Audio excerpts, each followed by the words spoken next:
Mula sa ibang bansa, umuwi si Rafael para sa isang masayang muling pagkikita. Ngunit ang nasaksihan niya sa likod ng kanilang mansyon ay isang bangungot na hindi niya kayang tanggapin. Siya si Rafael, 35 taong gulang. 5 taon siyang nagtatrabaho bilang isang engineer sa Saudi Arabia. Tiniis niya ang init sa disyerto, ang matinding pagod, at ang nakakabaliw na pangungulila sa asawa niyang si Lisa. At sa kanilang anak na si Paulo, na 1 taong gulang pa lamang nang iwan niya. Dahil wala siyang bank account noong umalis siya, napagkasunduan nilang sa account ng kanyang inang si Caridad niya ipapadala ang lahat ng sahod niya. 100,000 piso buwan-buwan ang ipinapadala niya. Ang mahigpit niyang bilin sa ina niya, ibigay niyo po ang lahat ng kailangan ni Lisa at Paulo. Gusto ko silang mamuhay na parang prinsesa at prinsipe.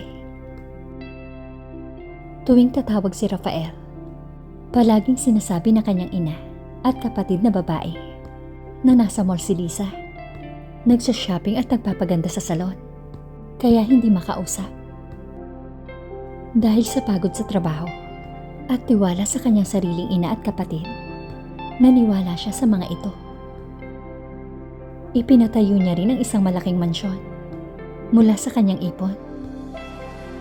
Ang lihim na pag-uwi. Natapos ang kanyang kontrata ng mas maaga.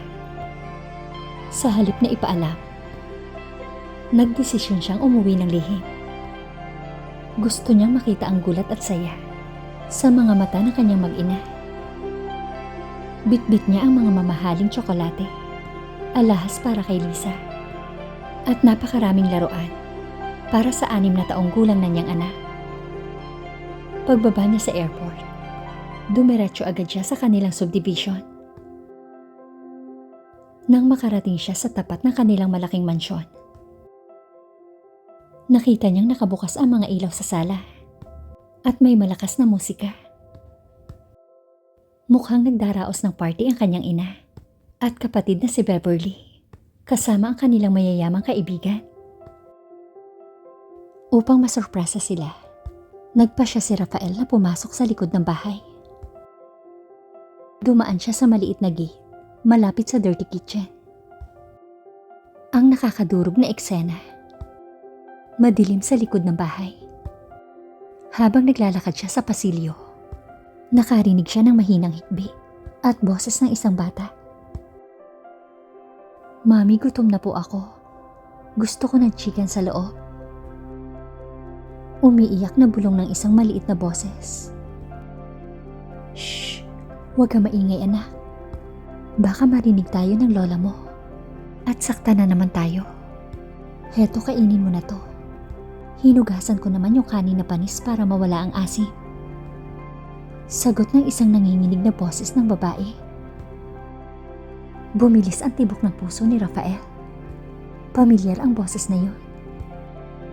Dahan-dahan siyang sumilip sa loob ng isang maliit na dirty kitchen. Nabitawan niya ang lahat ng dala niyang bagahe at mga regalo. Parang pinasabugan ng granada ang kanyang dibdib. Ang hagupit ng katotohanan. Sa gitna ng madilim at mabahong sulok ng dirty kitchen, nakita niya ang kanyang asawang si Lisa. At ang dati nitong makinis na balat ay tila nanunuyo. Ang suot nitong duster ay punit-punit at puno ng mantsa. Sa tabi nito, ang 6 na taong gulang nilang anak na si Paulo ay payat na payat. Ang mga mata ay malalim at puno ng takot. Habang pilit na isinusubo ang kanin na hinaluan ng tubig para lamang lumambot. Hindi napigilan ni Rafael ang kanyang sarili. "Lisa, Paulo." Nanginginig niyang tawag. Napatalong sa gulat si Lisa at agad na niyakap si Paulo. Tila iniiwas ito sa isang panganib. Nang makilala siya ni Lisa sa ilalim ng bumbilya, humagulhol ito ng iyak. "Rafael, Rafael, ikaw ba yan?" Sabi nito sa pagitan ng mga hikbi. Doon nalaman ni Rafael ang lahat.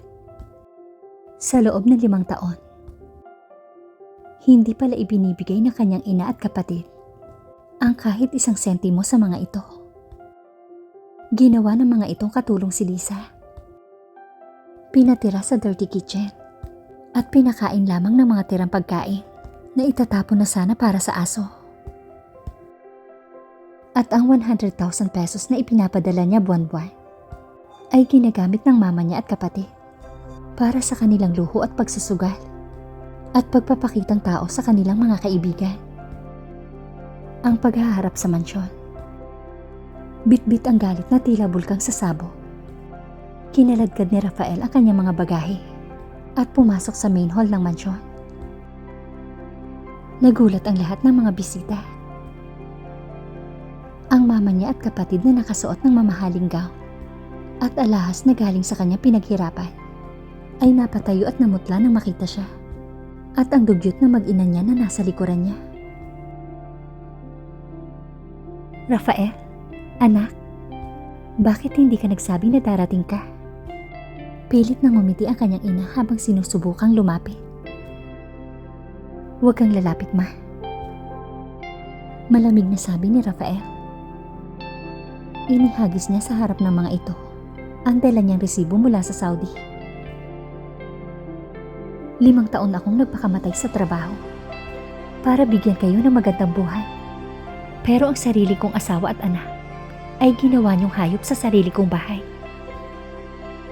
Sinubukan pang magdahilan ni Beverly. Kuya, nag-iinarte lang yan si Lisa. Binibigyan naman namin sila. Tama na. Sigaw ni Rafael na yumanig sa buong mansyon.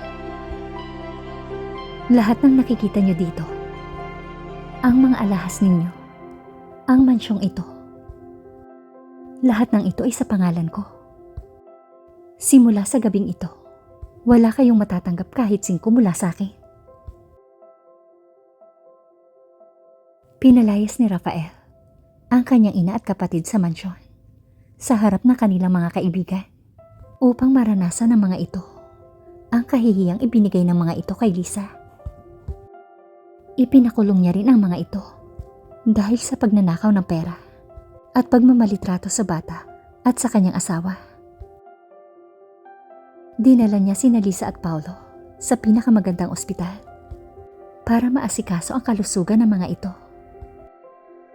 Sa bawat gabi na lumilipas, hindi hinahayaan ni Rafael na mawalay ang kanyang tingin sa kanyang asawa at anak.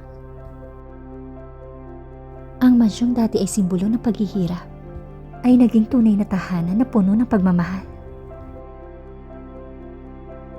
Natutunan ni Rafael na ang tunay na yaman ay hindi nasusukat sa laki ng bahay o sa ginto ng alahas, kundi sa katapatan ng mga tunay na tao na nagmamalasakit sa iyo habang ikaw ay wala. Ipinangako niya kay Lisa na hindi na muling dadampi ang kahit anong dumi o pait sa buhay nito at ng kanilang anak. Dahil ang kanyang prinsesa at prinsipe ay nasa piling na ng kanilang hari.